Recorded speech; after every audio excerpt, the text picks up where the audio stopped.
Hello everyone, आप सभी का स्वागत है हमारे चैनल शफक ट्यूटोरियल्स पर।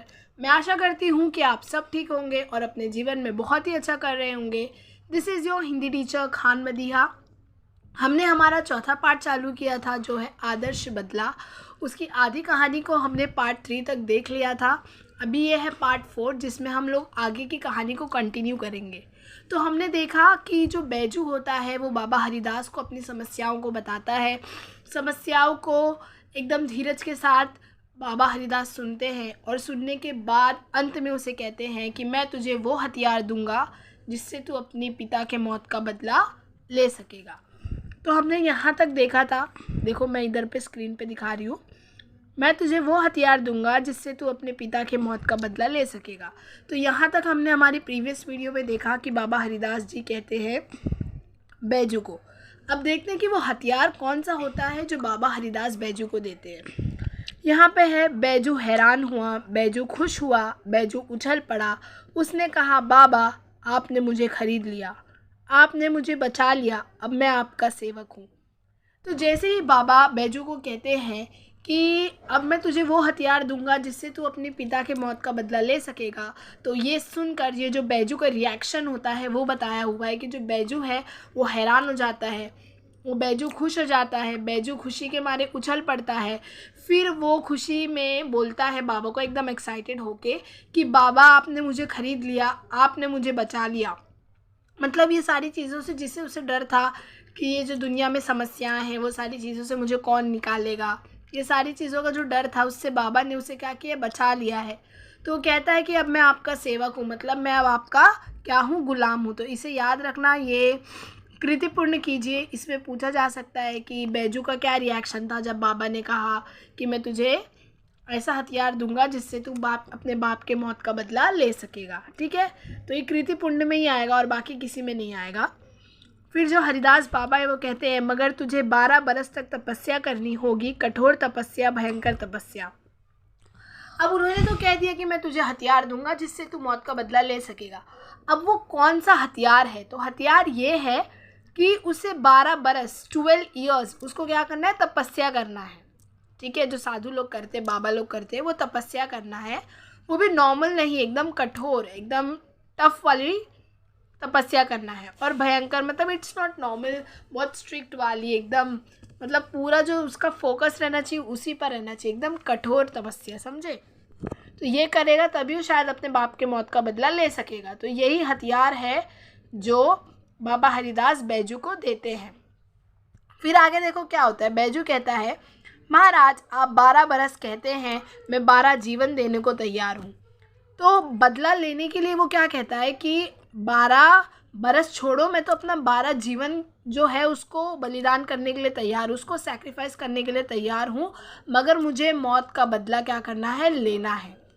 फिर वो आगे कहता है, मैं तपस्या करूँगा, मैं दुख झेलूँगा, मैं मुसीबतें उठाऊँगा। तो बोलता है कि मैं तपस्या करूँगा, जितनी भी तरीके की परेशानियां हैं, जितनी भी तरीके की मुसीबतें हैं, वो सारी चीज़ों को मैं फ़ेस करने के लिए तैयार हूँ, पर मैं बदला लेकर रहूँगा। मैं अपने जीवन का एक एक क्षण आपके भेंट कर दूँगा। भेंट मतलब होता है किसी को भी गिफ्ट करना। तो वो कहता है कि मैं अपने लाइफ का एक एक मोमेंट, एक एक पल जो है वो आपको क्या कर दूँगा, गिफ्ट कर दूँगा। क्षण मतलब होता है टाइम। मगर क्या इसके बाद मुझे वो हथियार मिल जाएगा जिससे मैं अपने बाप की मौत का बदला ले सकूं? तो वो कहता है बाबा को कि ये सारी चीज़ें करने के लिए मैं तैयार हूँ, बट ये सारी चीज़ें करने के बाद क्या मैं अपने बाप का मौत का बदला ले सकूँगा क्या? तो इस तरीके का सवाल कोई भी पूछेगा। अगर वो इतनी सारी चीज़ें करेगा तो ऑफकोर्स उसके बदले तो कुछ मिलना चाहिए ना, मतलब मैं कुछ कर रही हूँ तो उसका रिज़ल्ट आना चाहिए। तो उसी तरीके से बैजू है वो बोलता है कि ये सारी चीज़ें मैं करूँगा, तो क्या मैं अपने बाप के मौत का बदला ले सकूँगा? ऐसा सवाल बैजू हरिदास से पूछता है। तो हरिदास कहते हैं हाँ मिल जाएगा। तो उसे वो जवाब देते हैं कि हाँ, अगर तुम ऐसा करोगे तो तुम अपने बाप के मौत का बदला ले सकते हो, तुम्हें मिल जाएगा। फिर बैजू कहता है, तो मैं आज से आपका दास हूँ। दास मतलब होता है गुलाम हूँ। आप आज्ञा दें, मैं आपकी हर आज्ञा का सिर और सिर के साथ दिल झुकाकर पालन करूँगा। तो ऐसे नहीं आपके ऑर्डर्स फॉलो करूँगा, मतलब फुल रिस्पेक्ट के साथ आप जो आज्ञा देंगे, जो ऑर्डर देंगे मुझे, वो मैं सिर झुकाकर फुल रिस्पेक्टली उस चीज़ को क्या करूँगा, मानूंगा, उस चीज़ का पालन करूँगा। फिर देखिए आगे क्या होता है। ऊपर की घटना को 12 बरस बीत गए। 12 बरस मतलब 12 ईयर्स, बरस मतलब होता है ईयर्स। तो ऊपर जो अभी तक हम लोग पढ़े थे वो पास्ट बता रहे हैं, 12 ईयर्स पहले का, ठीक है। तो ये जितनी चीज़ें हम लोग ने ऊपर पढ़े वो 12 ईयर्स बिफोर, पहले की है। जगत में बहुत से परिवर्तन हो गए। जगत मतलब ये जो दुनिया है, जग को बोलते हैं दुनिया, जग से बना है जगत, जगत मतलब ये दुनिया। तो दुनिया 12 साल बाद ज़रूर वैसी थोड़ी ना रहेगी, बहुत कुछ चेंज आएगा। तो ये बताया है कि जगत में बहुत सारे परिवर्तन हो गए। परिवर्तन मतलब होता है चेंजेस।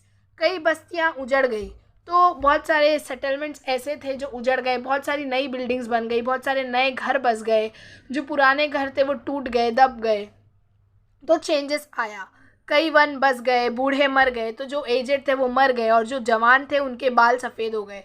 तो जो बूढ़े थे वो मर गए और जो जवान थे वो बूढ़े होने लगे, उनके जो बाल है वो क्या होने लगे, सफ़ेद होने लगे। अब बैजू बावरा जवान था और राग विद्या में दिन ब दिन आगे बढ़ रहा था। तो ये जो लड़का है बैजू, वो ना जवान था, यंग था, मतलब जो लड़के ने तपस्या की 12 साल अपनी बाप का मौत का बदला ले सके, वही लड़का होता है बैजू, जो आज 12 साल बाद राग विद्या में एकदम एक्सपर्ट हो जाता है, दिन ब दिन उस फील्ड में, उस क्षेत्र में आगे बढ़ता रहता है। उसके स्वर में जादू था और तान में एक आश्चर्यमयी मोहिनी थी। और उसके स्वर में जादू था, मतलब स्वर मतलब होता है आवाज़, तो उसके स्वर, उसकी जो आवाज़ थी उसमें एक अलग ही तरीके का जादू था। और तान मतलब होता है उसकी tone, the way we sing, तो उसकी जो तान थी वो भी एकदम शॉकिंग, आश्चर्य वाली थी। गाता था तो पत्थर तक पिघल जाते थे और पशु पंछी तक मुग्ध हो जाते थे। तो जब कोई चीज़ गाता था तो पत्थर पिघल जाते। ये सारी इमेजिनरी चीज़ें, मतलब डिस्क्राइब किया है राइटर ने, ऐसा कुछ रियलिटी में नहीं होता है, just to give it a little bit of attraction and to, इसको थोड़ा और अच्छा बनाने के लिए, इंटरेस्ट लाने के लिए ये सारी चीज़ों का इस्तेमाल किया गया है। इमेजिनरी है सब। तो जो पत्थर है वो पिघल जाते हैं, जो पशु पंछी है वो एकदम खुश हो जाते हैं, मुग्ध हो जाते हैं। लोग सुनते थे और झूमते थे तथा वाह वाह करते थे। तो लोग, जब पशु पक्षी पे ऐसा असर पड़ रहा है तो लोगों पे कितना अच्छा प्रभाव पड़ेगा। तो जो लोग उसकी आवाज़ को सुनते थे वो झूमने लगते थे और वो वाह वाह करते थे। अच्छा रहेगा तो हर कोई वाह वाह करेगा। हवा जो है वो रुक जाती थी, एक समा बंध जाता था, कुछ देर के लिए जो टाइम है वो रुक जाता था, हवा रुक जाती थी उसकी आवाज़ सुनकर। एक दिन हरिदास ने हंस कर कहा, वत्स, मेरा पास जो कुछ था वह मैंने तुझे दे डाला। तो एक दिन जो बाबा हरिदास है वो हंसकर कहते हैं बैजू को, वत्स, मेरे पास जो कुछ था वह मैंने तुझे दे डाला। मतलब यहाँ पे बताया ना कि वो उसे हथियार देते हैं, तो जिससे बैजू की हेल्प हो जाती है जब बाबा ऐसा करते हैं।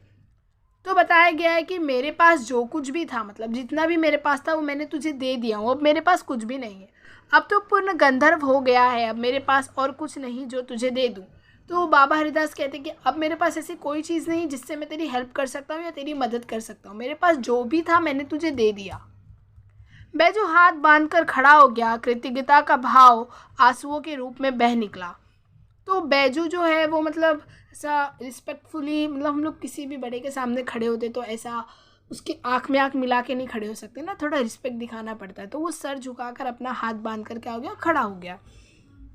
कृतज्ञता का भाव आंसुओं के रूप में बह निकला। तो उसके अंदर की जो फीलिंग्स थी, जो भी उसके दिमाग में, उसके दिल में चल रहा था, वो आंसुओं के रूप में क्या हुआ, बाहर निकलने लगा।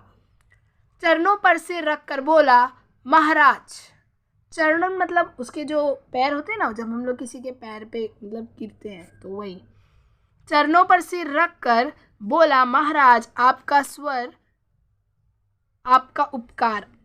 चरणों पर सिर रख कर बोला, महाराज, आपका उपकार जन्म भर से सिर से नहीं उतरेगा। मतलब देखो, चरण मतलब मैंने बताया कि किसी के भी मतलब रिस्पेक्ट के लिए हम लोग चरण छूते हैं ना, वही।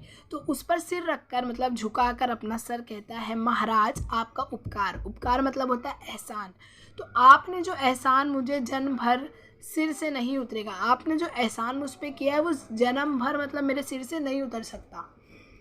फिर आगे कहते हैं कि हरिदास सिर हिलाकर बोला, यह नहीं बेटा। तो जो हरिदास है वो इस चीज़ सुनकर कहते हैं कि ऐसा नहीं बेटा, मतलब ऐसा मत बोलो, कुछ और कहो, मैं कुछ और सुनना चाहता हूँ। ये जो सेंटेंस उसने कहा है उससे वो सेटिस्फाइड नहीं है, तो वो कहता है कुछ और कहो, मैं तुम्हारे मुंह से कुछ और सुनना चाहता हूँ। तो of course as a Guru, as a बाबा, वो कुछ और सुनना चाहता था। तो उसने फिर ये कहा कि तुम ये जुमला मत बोलो, तुम कुछ और बोलो, मैं तुम्हारे मुंह से कुछ और सुनना चाहता हूँ। तो बैजू जो है वो कहता है आज्ञा कीजिए।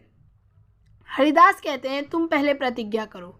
तो बैजू है वो समझ जाता है कि इनका जो इंटेंशन है वो कुछ और है, तो वो कहता है कि आज्ञा कीजिए। तो बाबा जो हरिदास होते हैं वो कहते हैं कि तुम पहले प्रतिज्ञा करो। प्रतिज्ञा मतलब होता है प्रॉमिस करो। तो बैजू बिना सोच विचार किए कह दिया मैं प्रतिज्ञा करता हूँ कि। तो ये जो बैजू बावरा है इसने ज़रा भी कुछ सोचा नहीं कि मतलब इस चीज़ का क्या प्रभाव पड़ेगा, मैंने बोल दिया दैट आई प्रॉमिस। ठीक है, लेट्स सपोज इस चीज़ को हम लोग इमेजिन करते हैं, जैसे कि मैं हूँ और आप सब हो, तो मैं आपको कहती हूँ कि चलो प्रॉमिस करो, तो आप पहले सोचोगी ना कि क्या बोलेगी, ऐसे कैसे हम लोग किसी भी चीज़ के लिए प्रॉमिस कर दें। तो यहाँ पर भी ऐसे ही होता है सीन। बट जो बैजू बावरा है वो कुछ भी सोचता नहीं है कि मतलब क्या बोलेगा सामने वाला, वो इतना ज़्यादा रिस्पेक्ट करता है, मतलब इतनी ज़्यादा उसके लाइफ में एक टीचर के लिए इम्पॉर्टेंट, एक गुरु, एक बाबा के लिए इम्पॉर्टेंट होती है कि बाबा जैसे ही कहते हैं कि तुम पहले प्रतिज्ञा करो, प्रॉमिस करो, वो बिना सोचे समझे कह देता है मैं प्रतिज्ञा करता हूँ कि, बस, और कुछ नहीं कहता है। मतलब किस क्या बोलने वाले हो आप, ये किस टाइप की बात है, क्या आप आगे कहना चाह रहे हो, ऐसा कुछ भी नहीं बोलता है। वो बोलता है हाँ मैं प्रतिज्ञा करता हूँ कि। ठीक है, तो यहाँ तक थी आधी स्टोरी। अभी आगे नेक्स्ट पार्ट में हम लोग देखेंगे कि वो कौन सी प्रतिज्ञा रहती है जो बाबा हरिदास बैजू बावरे से लेते हैं। आप कहानी को यहाँ तक एक बार रीड कर लेना, या रिवाइज करना है जिसका हो गया है पढ़ के, वो एक चीज़ कर सकते हो। आप टेक्स्ट बुक निकालो सामने, वीडियोस चालू करो, और एक बार जैसे मैं लाइन टू लाइन एक्सप्लेन कर रही हूँ, एक बार अपनी जो टेक्स्ट बुक है उसमें ऐसा नज़र मारते जाओ और आगे जाते जाओ, सुनते जाओ वीडियो और देखते जाओ जो मैं पढ़ रही हूँ। तो इससे क्या होगा, आपको स्टोरी भी समझ में आएगी, आपके दिमाग में वर्ड्स भी रहेंगे, और आपको पता हो जाएगा कि मतलब इस जगह पे ये आंसर है, इस जगह पे पैसेज में ये आंसर है, क्योंकि हमें नहीं पता कौन सा पैसेज पूछेगा। जैसे इस पार्ट में से आदर्श बदला में से किसी भी पेज का एक पैसेज पूछ सकता है, तो जितनी ज़्यादा रीडिंग रहेगी उतना ज़्यादा अंडरस्टैंडिंग रहेगा। ठीक है, तो अगर आप चैनल पर नए हो तो आप चैनल को सब्सक्राइब कर सकते हो, और हमसे जुड़ने के लिए हमारे चैनल पर सपोर्ट कर सकते हो, एज लाइक आप शेयर कर सकते हो चैनल को, या कमेंट कर सकते हो, whatever you like to do. एक मोटिवेशन मिलती है इस चीज़ से। तो आशा करती हूँ कि आप सब अच्छे से रहेंगे, खुश रहेंगे। मिलेंगे नेक्स्ट वीडियो में, तब तक के लिए अपना ख्याल रखिए। Good bye.